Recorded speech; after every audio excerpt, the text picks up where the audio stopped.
Terima kasih Pastor Iman dan semua rekan-rekan di GKI Mawar Sharon. Pastor Albert, thank you.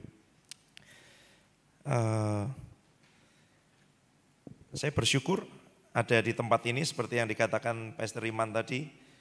Kadang jalan untuk pindah gang itu harus lewat gunung gitu ya. Untuk dari gang sebelah ke sini ternyata harus muter dulu gitu ya, ke lereng Gunung Merbabu baru sampai ke sini. Meskipun sering lewat karena cuma beda gang aja kan gitu.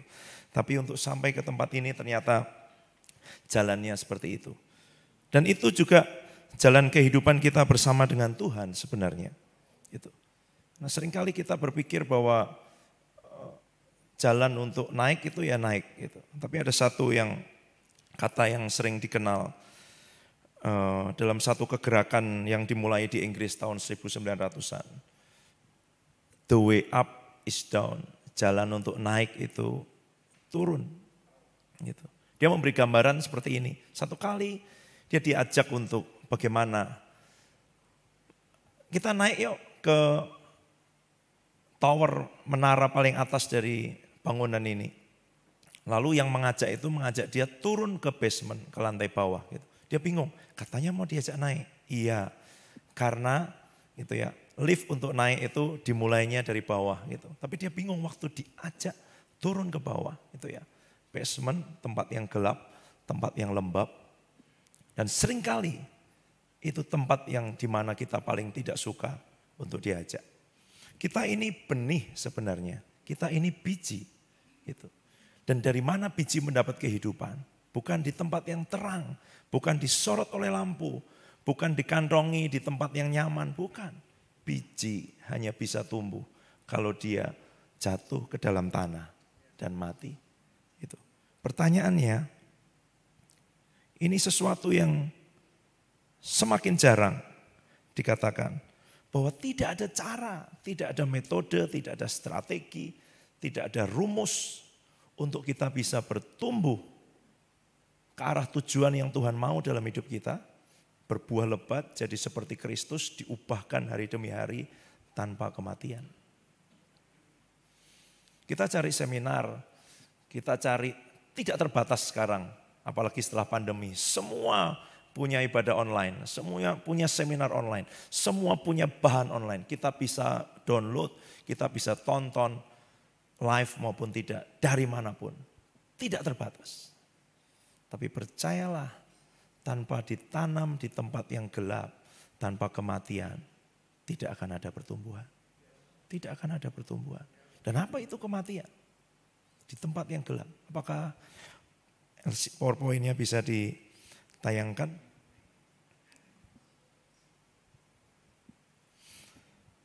Saya memberi judul apa yang saya sampaikan hari ini, tertanam atau planted. Sebenarnya ditanam oleh Tuhan. Gambarannya sebenarnya yang menanam itu Tuhan. Jadi bukan kita yang memilih ditanam di mana. Ini penting. Kadang seringkali kita milih, di polybag aja. Gitu. Di polybag aja. Plastik itu kantong nanti dikasih. Terserah dia. Kalau dia pikir tempat terbaik buat kita ada di tanah, ada di kebun, ada di pinggir sungai, ada di halaman rumah, maka itu tempat terbaik. Bapak Ibu dan Saudara perhatikan waktu Adam dan Hawa ditanam oleh Tuhan di Taman Eden. Maka di tempat di mana Tuhan menanam kita, semua pemeliharaan ada, semua kebutuhan ada, sungai ada, emas ada, batu berharga ada, tanaman ada, makanan ada. Tapi harus di tempat di mana Tuhan menanam kita. Karena di luar itu, begitu mereka keluar dari tempat itu, maka apa yang terjadi? Berpeluh, berkeringat, kesakitan dengan semuanya. Tapi apa harga untuk tetap tinggal di tempat Tuhan menanam kita? Kepercayaan dan ketaatan. Tanpa itu, bahkan Adam dan Hawa dengan semua kebaikan, dengan semua yang luar biasa, dia tetap memilih untuk tinggal, untuk pergi keluar dan tidak tinggal di situ.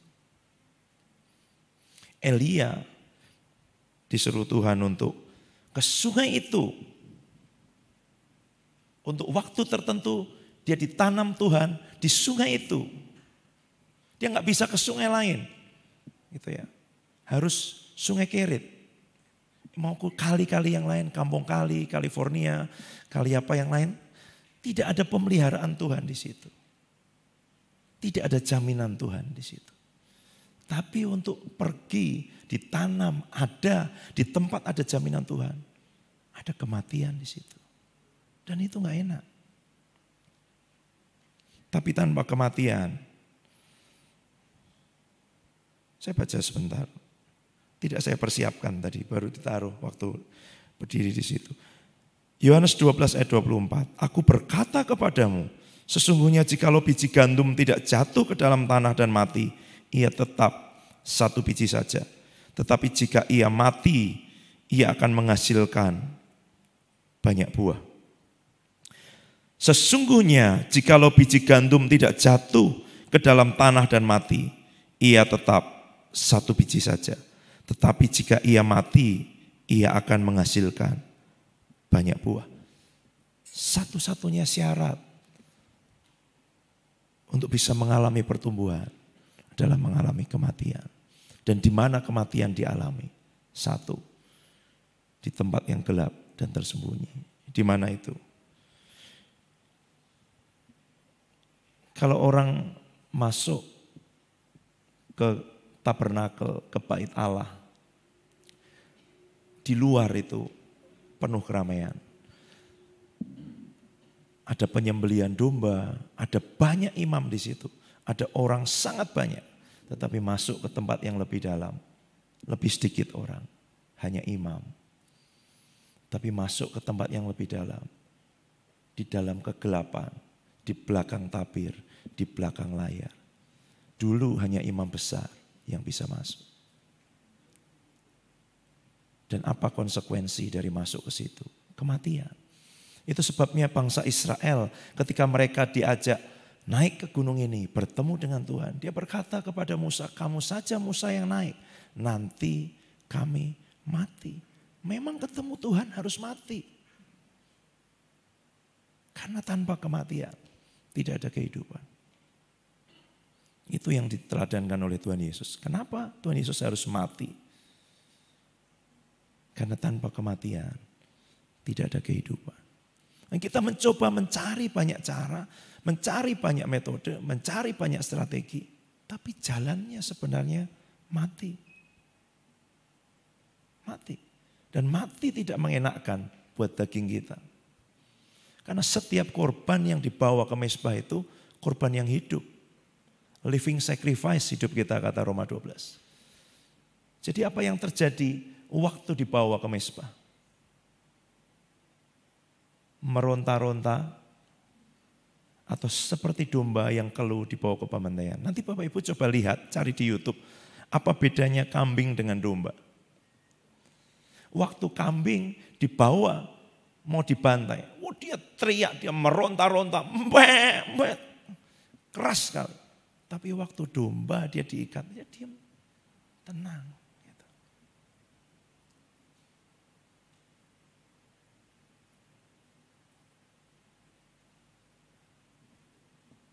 Tapi kita living sacrifice.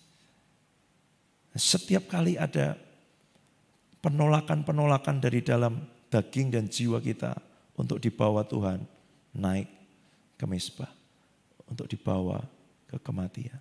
Padahal itulah satu-satunya jalan untuk memunculkan kehidupan keluar dari hidup kita. Apakah bisa ditayangkan slide-nya?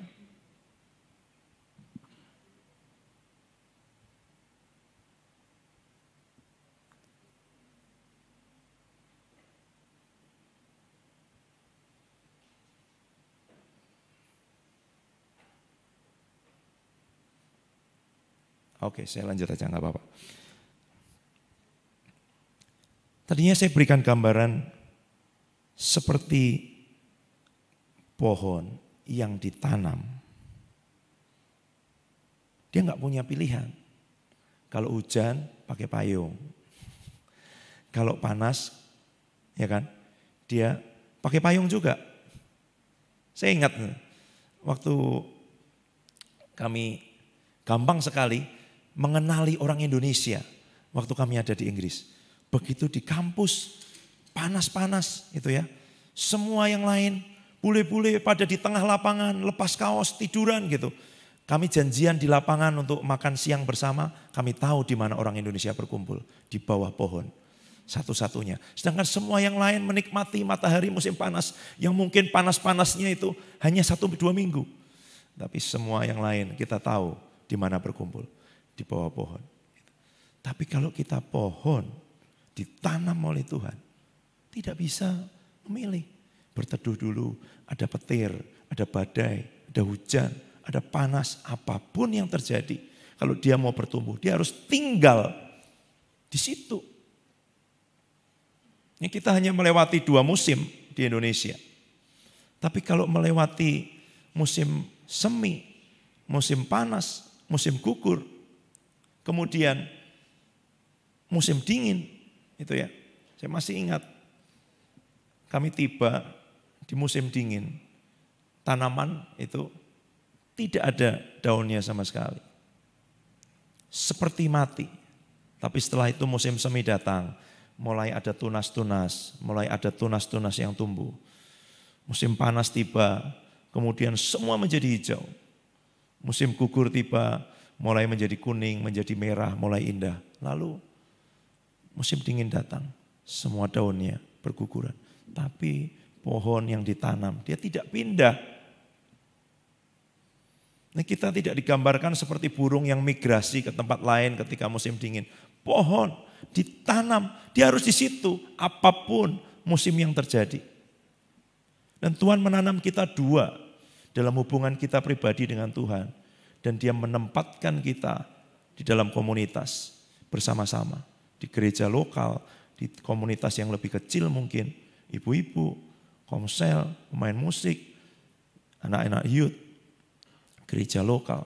Tapi yang pertama juga hubungan kita pribadi dengan Tuhan. Kita ditanam. Banyak orang senang beraktivitas. Banyak orang senang bertemu dengan banyak orang.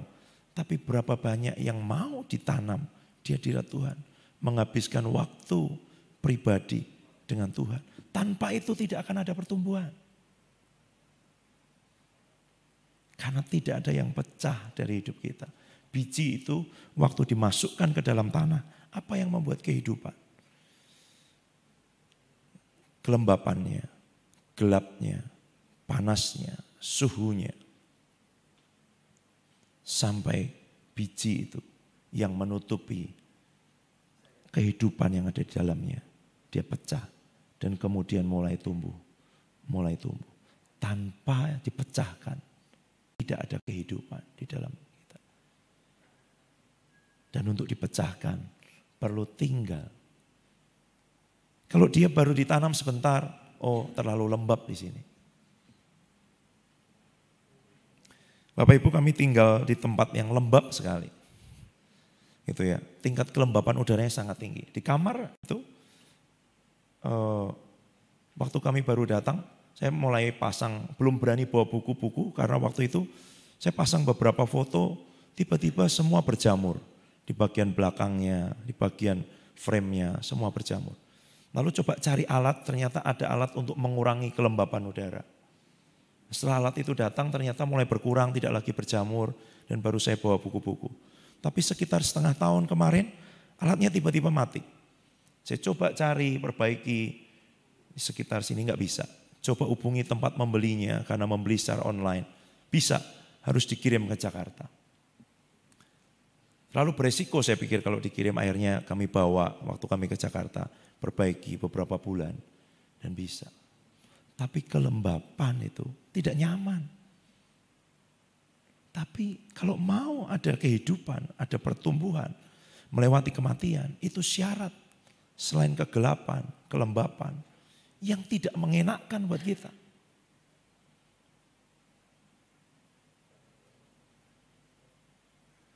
Tapi berapa banyak kita mau dan rela dibawa Tuhan ke tempat-tempat dan keadaan yang tidak nyaman buat daging kita. Karena tanpa itu tidak ada pertumbuhan. Tidak ada pertumbuhan.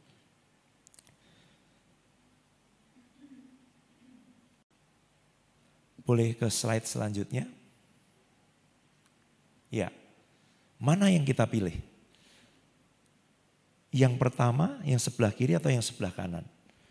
Karena kalau kita orang akan terpukau dengan yang ke sebelah kanan.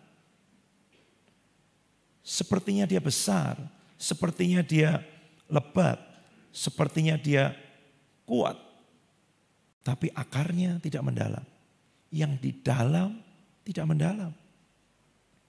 Tapi untuk punya yang pertama, yang sebelah kiri, itu gambarannya seperti orang menanam pohon kurma.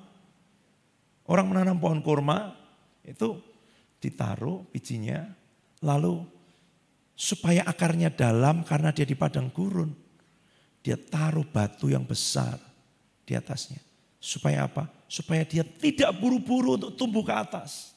Tapi dia pertama mau mencari akar, berakar dalam, ketemu sumber mata air, ketemu sumber mata air, ketemu sumber mata air. Waktu dia ketemu sumber mata air, nanti dia akan punya cukup kekuatan untuk bisa membuat batu itu kemudian terguling. Tapi bisa nggak tumbuh dengan cepat? Tumbuh dengan cepat sepertinya karena orang hanya melihat yang di luar.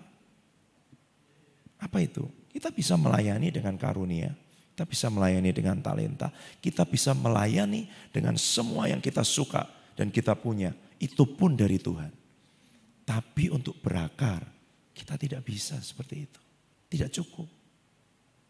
Dia harus dimulai di tempat yang gelap. Dia harus dimulai di tempat benih itu mati. Dalam kesendirian dengan Tuhan. Dalam hubungan pribadi dengan Tuhan. Dalam keintiman dengan Tuhan. Di tempat-tempat yang Tuhan mau. Tempat yang gelap. Ruang Maha Kudus. Sepi. Tidak ada pujian. Tidak ada pengakuan. Tidak ada tepuk tangan. Tidak ada yang mengenali. Tapi itu tempat terbaik untuk kematian. Yang kedua, di tempat Tuhan menanam, tidak ada kebetulan. Semua orang yang Tuhan izinkan ada di sekitar kita adalah alat Tuhan membentuk dan mendewasakan hidup kita. Siapapun dia. Karena Pak Adi Sutanto sering ngomong begini, kalau kamu mati, orang tidak akan berani berantem sama kamu. Coba kamu pergi ke ibadah penutupan peti. Ada enggak yang berani berantem sama jenazahnya itu? Ya orang gila lah yang mau berantem sama jenazahnya. Kok orang masih senang berantem sama kita? Karena kita belum mati. Ya kan? Kalau dia mati, dimaki-maki, ditagih hutangnya, diam aja. Bukan berarti kalau ditagih hutangnya enggak bayar Bapak Ibu. Bukan. Harusnya enggak punya hutang. Tapi dia omongin apapun, dia diam aja. Kenapa? Sudah mati. Percayalah, semua orang yang ditaruh di sekitar kita adalah alat Tuhan untuk mematikan kita. Mematikan kesombongan kita, mematikan ego kita, menumbuhkan kesabaran kita, mematikan apa lagi? Semua yang dari daging yang Tuhan mau matikan. Dua saja. Yang pertama, dalam hadirat Tuhan, dalam kesendirian, dalam kesunyian, di tempat Maha Kudus. Dan yang kedua, di komunitas, di tempat Tuhan menanam kita. Dan tidak bisa kalau setiap kali ada gesekan, setiap kali ada benturan, setiap kali ada kesulitan, kita nyanyi, pulangkan saja aku. Pokoknya ya ngambek lah, ngomel lah, ya muncul wajar. Tapi setiap kali kalau kita tidak menguatkan dan mengatakan kepada jiwa kita, kamu harus ditanam, kamu harus tumbuh, ini alat Tuhan, ini tangan Tuhan.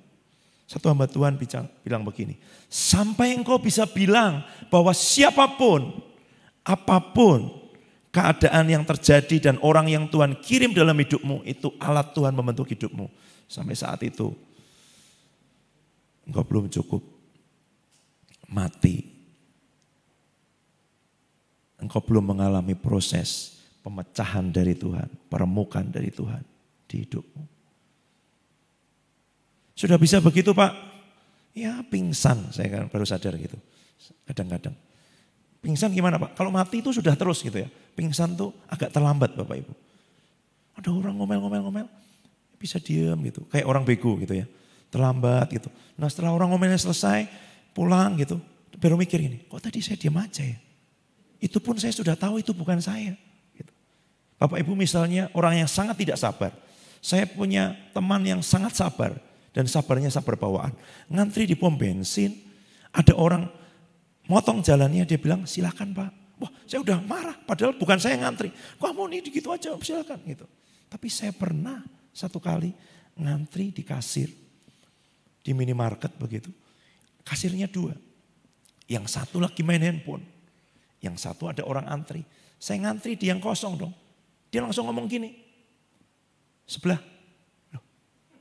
Dan luar biasa saya pindah ke sebelah. Ngantri, bayar, sampai di luar. Loh kok saya pindah ke sebelah ya? Kan harusnya saya ngomong sama dia. Kamu nih enggak bertanggung jawab ya.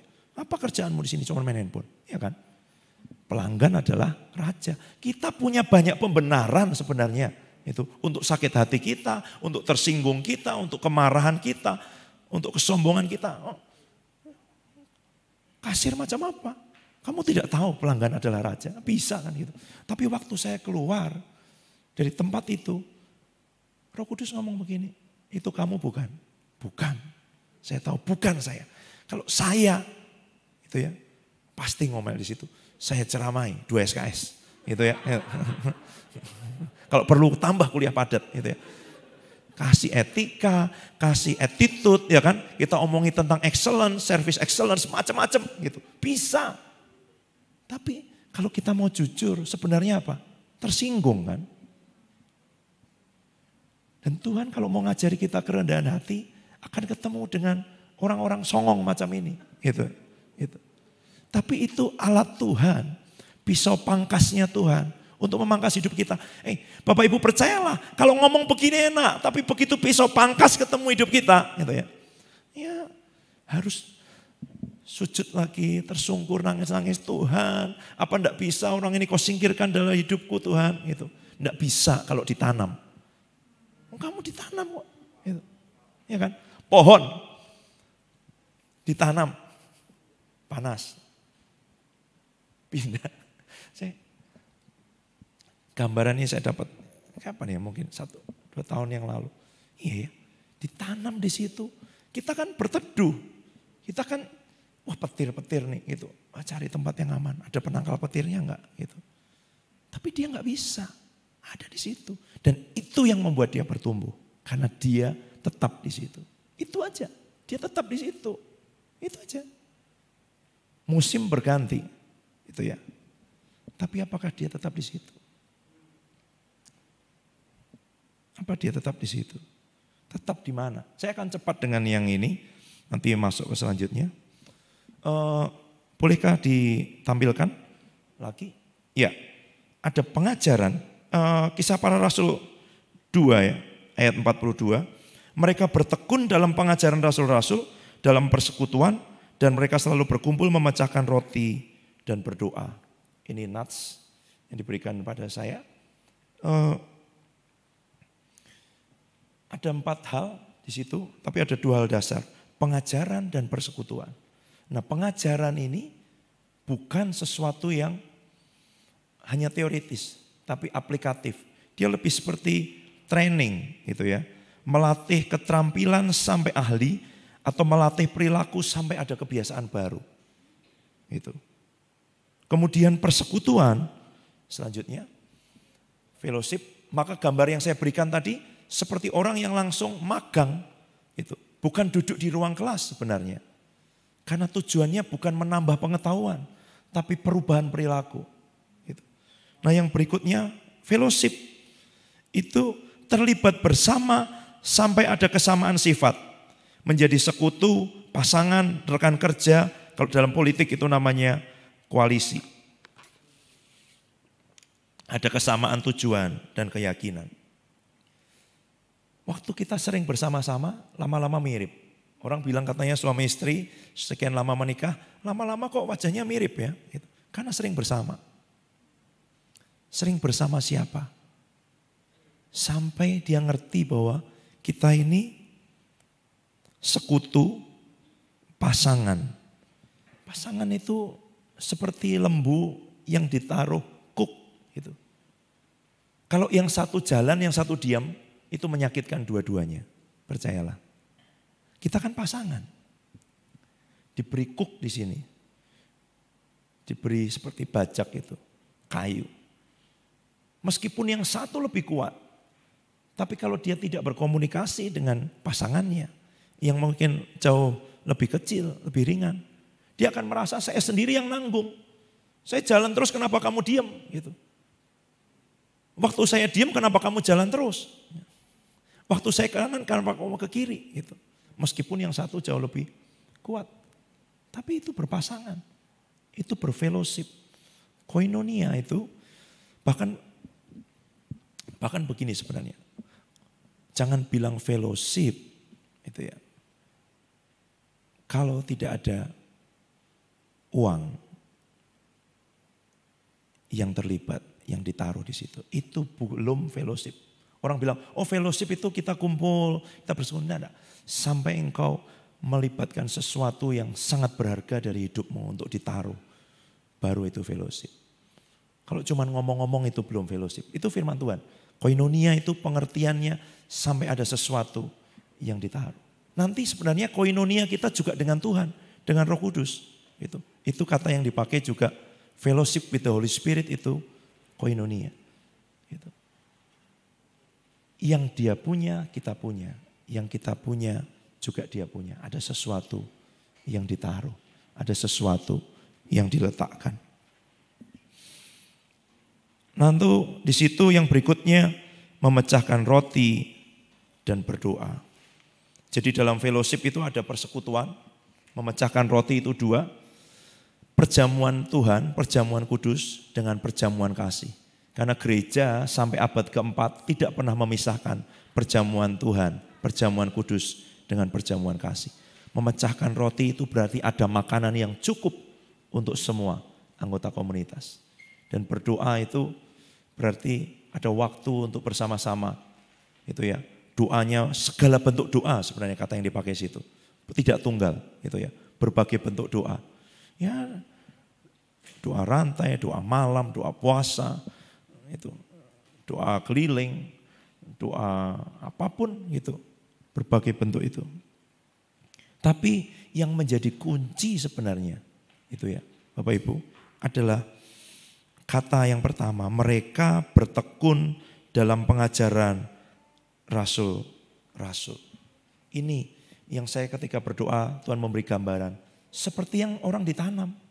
Ya dia ada di situ gitu. Bolehkah selanjutnya ditampilkan? Next. Ya. Hadir terus menerus. Itu pengertian dari bertekun. Devoted. Hadir terus menerus. Makanya saya beri gambaran seperti jam itu. Ya dia muter terus. Ditonton atau enggak. Bapak Ibu kalau pakai jam tangan, emang dilihat terus 24 jam atau 8 jam. Apa kalau dia enggak dilihat, dia enggak berdetak?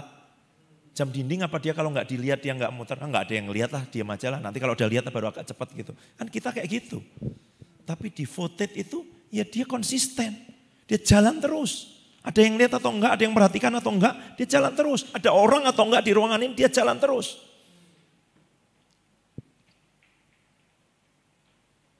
Pengertian yang lain, terus melakukan sesuatu dengan kerja keras meskipun ada kesulitan. Nah ini yang saya mau kasih gambaran Bapak Ibu. Saya coba cari dari pengertian ini itu ya, kira-kira ada 3. Untuk tertanam itu, untuk mau ditanam di tempat yang Tuhan mau itu. Ada yang namanya anugerah dari pihak Tuhan. Tapi pagi hari ini saya mau sampaikan tentang apa yang bisa kita lakukan dari pihak kita, dari sisi kita. Gitu. Yang pertama, next. Ya, bahasa Inggrisnya itu persist atau persistence. Tapi saya mau ngomong ini, saya cari gumuli kemarin muncul kata ngotot gitu. Itu gambarannya Bapak Ibu ya. Dia sudah tempat yang tembok, semen, tapi waktu ada celah sedikit aja dia tumbuh di situ. Itu. Kegigihan, pantang mundur, mendesak. Jadi ada upaya dari kita untuk mendesak maju. Gitu. Pemazmur bilang begini, gundah gulana jiwaku, gitu ya. Tapi di tengah kerumunan manusia, aku mau maju terus ke rumah Tuhan. Gitu. Jadi ada kerumunan manusia, jiwanya gundah gulana, tapi dia maju terus, gitu. Dia ngotot, gitu loh. Nah kita aja mungkin tanah sudah dikasih pupuk, disirami, dipolibek, nggak mau. Ini dia ngotot. Di mana ada celah, di situ ada kemungkinan, di situ ada kesempatan, di situ bisa tumbuh. Bahkan mungkin tanahnya cuma sedikit, tapi dia tumbuh. Coba perhatikan gitu. Saya kemarin, saya setiap pagi itu jalan naik ke atas di kampus itu ya, sampai ke pondok doa di belakang itu. Ini baru di paving sebentar, udah muncul rumput liar di mana-mana gitu. Itu persistence, persis ngotot gitu. Bertekun itu untuk tumbuh, untuk tertanam itu ada ngototnya bagian kita. Ngotot apa sih? Ngotot cari Tuhan, cari, minta, ketuk, sampai kapan? Sampai dapat. Kok belum dapat? Ya belum gitu. Saya kadang dimarahin istri saya, nyari apa-apa nggak ketemu gitu ya. Padahal cuma di dalam satu kotak pendingin yang namanya kulkas. Saya tanya, di mana barangnya? Di rak paling bawah. Nggak ada. Ya cari sedikit dong di rak atasnya. Kan tadi petunjuknya rak paling bawah. Itu kurang ngotot Bapak Ibu ya. Gitu. Jadi kalau ngotot itu ya cari seluruh kulkas. Kulkas sebesar apa sih? Langsung aja gampang menyerah. Nggak ada. Gitu. Saya ingat satu kali. Istri saya anting-anting ya waktu itu ya. Jatuh selesai kita jalan pagi dengan mahasiswa gitu. Di dekat pos satpam. Di rumput-rumput. Wow. Dia cari sendiri nggak ketemu. Dia ngomong dengan beberapa anak, mereka bantu cari, nggak ketemu. Gitu. Sampai ada satu anak yang cari, semua cari. Yang lain sudah menyerah, dia masih mencari. Dan akhirnya ketemu. Nah waktu itu Tuhan kasih pengertian sama dia. Cari itu seperti itu. Sampai ketemu. Nah kita belum ketemu udah menyerah. Nah nggak ada. Ada, wong Tuhan itu tidak untuk, dia bersembunyi bukan, ya bersembunyi seperti ayah yang bersembunyi. Dengan mainan dengan anaknya. Dia bersembunyi untuk ditemukan gitu loh. Carinya, ngototnya dalam pengajaran, dalam fellowship, dalam persekutuan, dalam tempat di mana kita ditanam, di situ. Kok belum berbuah?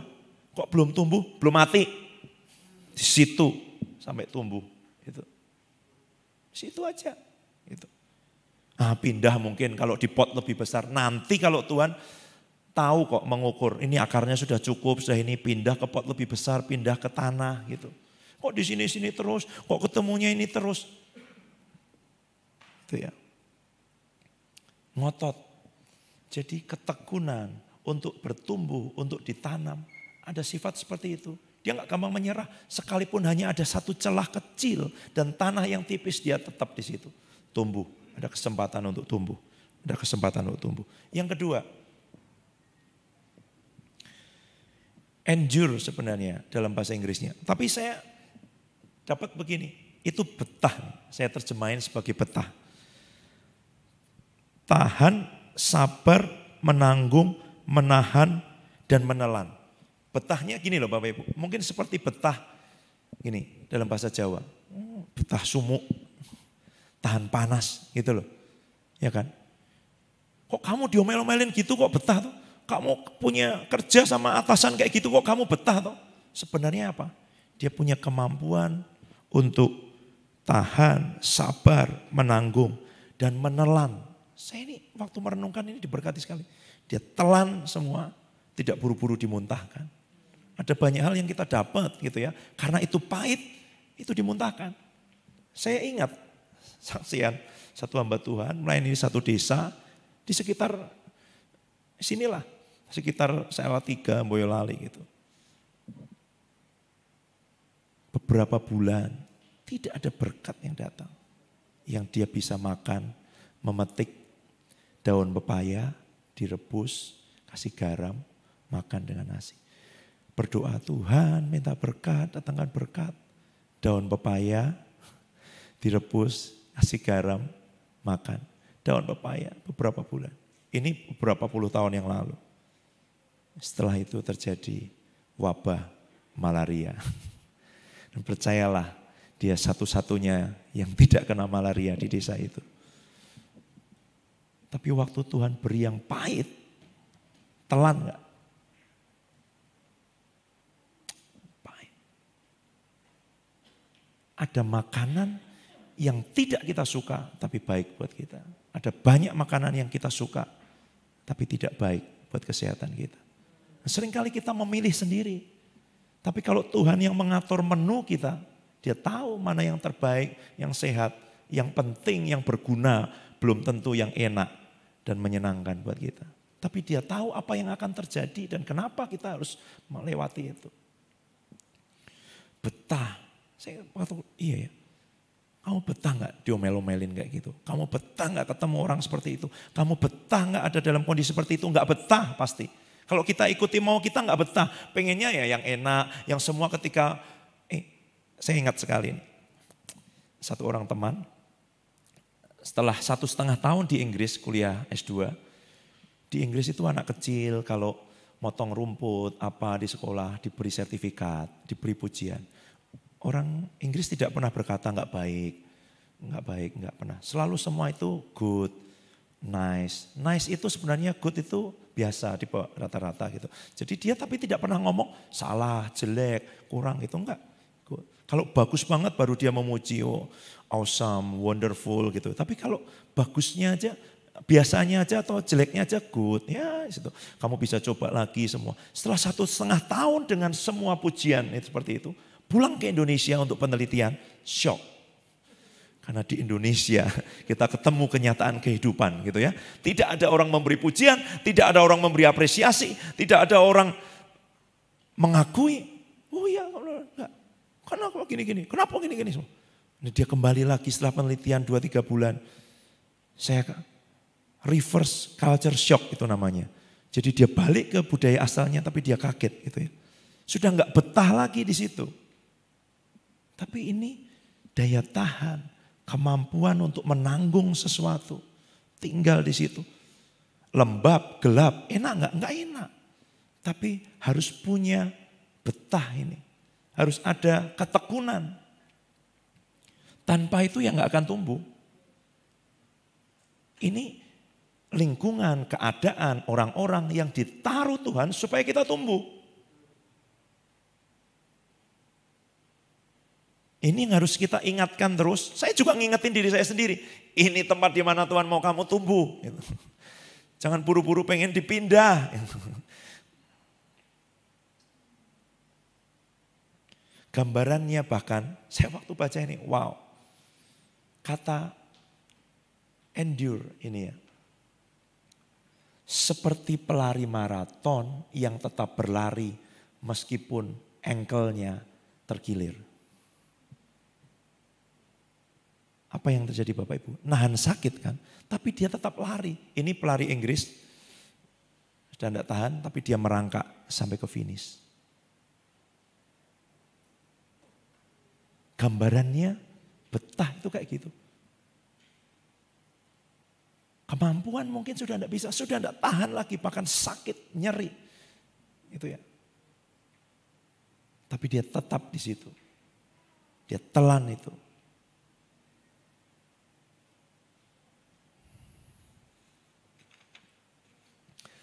Selanjutnya.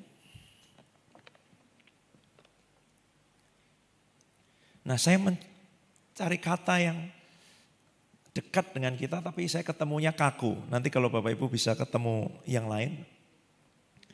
Sebenarnya itu stay in fixed direction. Tinggal, dia ngerti gitu loh, kita mau kemana. Gitu.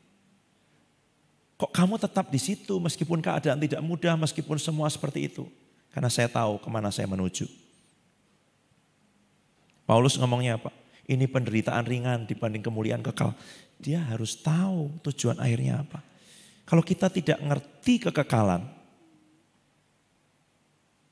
kalau kita tidak ngerti bahwa hidup kita di dunia sementara, ya ngerti Pak, nanti kita pasti mati, ngerti. Tapi bahwa semua yang kita bayar di dunia akan ada dengan kekekalan, berdampak dalam kekekalan. Dan itu tidak pernah sebanding. Dia ngerti tujuannya, dia mantap, dia tetap, dia tahu tujuan akhir, dia ada di jalur yang ditetapkan. Itu aja. Pelari, ya dia di situ. Saya lihat atlet renang, dia nggak nengok kanan kiri, musuhnya udah sampai di mana, musuhnya sampai di mana. Begitu dia memakai waktunya untuk memperhatikan kehidupan orang lain dalam arti banding-bandingin diri, gitu ya. Itu sepersekian detik sudah hilang. Kita punya jalur sendiri kok yang Tuhan tetapkan. Udah di situ aja. Di situ, nggak usah kepengen pindah jalur, nggak usah pengen, ya di situ aja, lari di situ, nanti itu akan ketemu dengan garis akhir. Kaku maksudnya, ya udah, gambarannya itu kayak motor dari kunci stang gitu, udah, mau dibelokin kemana ya udah kayak gitu, kaku di situ. Ketujuan yang Tuhan tetapkan maksudnya, bukan supaya jadi orang yang kaku. Nah, kakunya ya udah di situ. Kalau Tuhan bilang kamu di sini. Nah saya mau bercerita sedikit sekarang. Apakah semudah itu? Ya tidak. Saya bersyukur Mr. Iman punya karunia hikmat. Buat saya itu peneguhan ayat yang diberikan tadi. Nanti saya catat. Itu. Karena ada di tempat yang Tuhan mau. Pasti bertentangan dengan daging kita. Ditanam oleh Tuhan. Pasti ada yang meronta-ronta. Karena kalau kita bisa memilih kita memang bisa memilih kok sebenarnya. Bapak Ibu bisa memilih. Kita bisa memilih. Mau ibadah di mana, ya kan? Mau kerja di mana, bisa memilih. Tapi waktu kita mulai menyerahkan pilihan kita kepada Tuhan, disitulah kita mulai bertumbuh sebenarnya. Pastikan kalau ini tempat di mana Tuhan menanam kita, menanam Bapak Ibu dan saudara. Pastikan bahwa ini tempat di mana Tuhan menanam. Karena begitu kita tahu bahwa ini tempat di mana Tuhan menanam. Tinggal di situ, apapun yang terjadi. Sampai Tuhan bilang cukup dan memindahkan. Tanaman itu gak bisa pindah sendiri. Dia harus dipindahkan oleh yang menanamnya. Itu aja. Kalau Tuhan masih taruh orang-orang itu, jangan orang-orangnya yang dipindah. Tinggal aja di situ. Dia kan tahu, ya kan, bagaimana memangkas, bagaimana memberi anti hama, bagaimana memberi pupuk. Dia kan tahu. Tuhan itu sebagai tukang kebunnya tahu. Memberi yang terbaik, menaruh kita, merawat kita. Nggak usah dipindahin sendiri. Nggak usah dipangkas-pangkas sendiri. Ikuti aja. Dan daging itu pasti berkata Tuhan. Gitu ya. Saya pernah satu kali begini. Ngomong dengan istri. Di tempat tidur. Saya hanya bilang begini. Sayang. Aku tahu tidak ada pimpinan Tuhan. Meninggalkan tempat ini. Tapi seandainya. Ngomongnya begitu. Karena orang teologi ya Bapak Ibu ya. Udah dibungkus dengan sangat teologis. Saya tahu tidak ada pimpinan Tuhan. Tidak ada. Seandainya kita tidak di sini. Kita bisa ngapain ya? Kita bayang-bayangin ya. Oh cari tanah di sekitar Kopeng. Bikin rumah retreat mungkin ya. Atau cari bangunan-bangunan yang ini. Bikin community center. Bikin coffee shop, library untuk anak-anak muda bisa datang. Kita bisa melayani anak muda. Kita bayang-bayangin yuk. Kalau nggak di sini gitu ya. Bisa bikin apa ya gitu. Tidak sampai 2 minggu kemudian. Ada hamba Tuhan datang. Khusus. Di luar kota. Nyopir mobil. 10 jam. Waktu ngobrol dengan kami. Selesai makan ke tempat parkir tiba-tiba berbalik ke arah saya ngomong gini. Kalian kalau lagi berdua jangan sering-sering ngomong tidak mau tidak suka di tempat ini karena Tuhan tidak suka. Rupanya disadap oleh surga gitu ya. Percakapan di kamar kami di tempat tidur itu disadap oleh surga gitu. Buat saya bertobat waktu itu di tempat parkir itu. Kalau bisa berlutut sebenarnya mau berlutut di situ. Tapi hatinya berlutut, Tuhan ampuni gitu ya. Itu gak ngomong, gak mau aku di sini jengkelin nih marah, bukan. Ngomongnya sudah sangat halus, dibungkus dengan sangat teologis gitu ya. Sangat rohani. Aku tahu tidak ada, tapi hati itu maksudnya kalau bisa pindah-pindah dong, pindah gitu. Tapi ngomongnya kan begitu kan, seandainya. Gitu. Tidak ada pimpinan Tuhan, seandainya. Gitu. Maksudnya ya pindah yuk kita bayangin dulu lah gitu ya. Kita bikin rencana gitu. Itu aja. Saya tutup dengan ini. Ada satu hamba Tuhan di tahun 70-an, Tuhan suruh dia ke daerah yang namanya Bronx. Di New York. Ini waktu tahun 70-an polisi saja tidak berani patroli di situ. Tapi itu kawasan orang kulit hitam, tapi dia hamba Tuhan kulit putih. Namanya Bill Wilson, ya, beberapa kali datang ke Semarang dengan itu. Tuhan suruh dia di situ melayani anak-anak jalanan. Dan semua orang bilang, ya kita tunggu aja berapa lama kamu tahan di sini. Berapa lama kamu akan bertahan di sini. Di tengah kesulitan, di tengah tantangan. Sudah mulai anak-anak berkembang. Tiba-tiba waktu mereka pinjam satu gereja itu, satu bangkunya itu kursinya patah. Lalu waduh ini gimana ya kebaktian hari Minggu. Udah kita coba pakai yang ada. Kita lem, kita selotip itu semua. Besok minggunya yang duduk di situ ibu-ibu yang memang agak berat sedikit gitu ya badannya. Patahlah kursi itu. Karena memang sudah patah tadinya. Di anak-anak kan gitu, wah seru lompat-lompat. Akhirnya gembalanya langsung bilang, tolong minggu depan cari tempat lain. Cari tempat lain, pindah. Sampai di tengah pergumulannya, dia kan pelayanan di jalanan tuh. Dia lihat gedung-gedung tinggi di Manhattan, kantor-kantor. Dia bilang begini, enak ya pelayanan di atas sana. Pakai AC, pakai dasi gitu ya. Enggak kayak aku di sini. Roh Kudus tiba-tiba ngomong gini. Emang kamu bisa pelayanan di atas sana? Nanti enggak Bapak Ibu? Kita punya jalur sendiri kan. Kalau Tuhan suruh di jalan pakai celana jeans, pakai sepatu kets, emang bisa di atas sana. Tuhan bilang gitu. Kedua. Akhirnya bertahun-tahun dia di situ melewati banyak hal. Pernah dipukul pakai batu bata, pernah itu semua gitu. Tapi kalau dia ditanya, Pastor Bill, apa yang membuatmu melayani di sini sampai hari ini, di tempat ini, dan berbuah.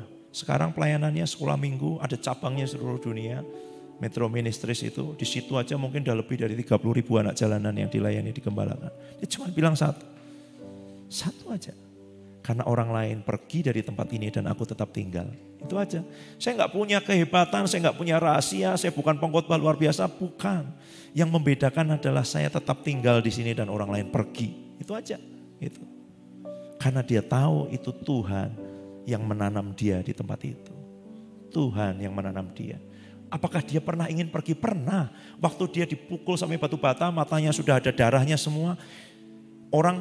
Dia nggak punya uang untuk operasi, tapi ada orang nggak tahu dengar dari mana sudah ngasih bayari dia, bookingkan rumah sakit untuk dia operasi, tapi dia takut operasi. Apa yang dia lakukan? Dia sudah beli tiket diam-diam untuk bilang Tuhan, cukup, aku besok akan pergi diam-diam pindah ke tempat lain, aku nggak mau operasi, aku takut operasi. Dia sudah beli tiket besok untuk pergi ke tempat lain untuk lari dari pelayanan itu. Tapi besoknya waktu dia bangun tidur, matanya tiba-tiba jelas. Bisa lihat yang tadinya dipukul pakai batu bata itu. Dan tidak jadi operasi. Berkali-kali. Tapi kalau dia ditanya, kenapa engkau melayani mereka sampai hari ini? Jawabannya cuma satu. Karena aku tetap tinggal di situ. Dan tidak pergi ke tempat lain. Kalau kita mau bertumbuh, mau berbuah lebat. Tinggal di tempat di mana Tuhan menanam kita. Ada persistence, ada kengototan. Betah di situ, telan apa yang ada. Gitu. Tertuju kepada tujuan yang Tuhan tetapkan aja, nggak usah lihat kanan kiri gitu ya. Kalau lagu sekarang nggak usah dibanding-banding, ya kan? Gitu. Nggak usah. Gitu. Tuhan punya rencana sendiri. Ada yang di atas sana, ada yang di jalan, ada yang di itu. Apapun yang Tuhan percayakan, tinggal di situ kalau dan pastikan kita tahu itu tempat dan panggilan Tuhan buat hidup kita. Di dalam komunitas, di tempat rahasia bersama Tuhan. Mari kita datang.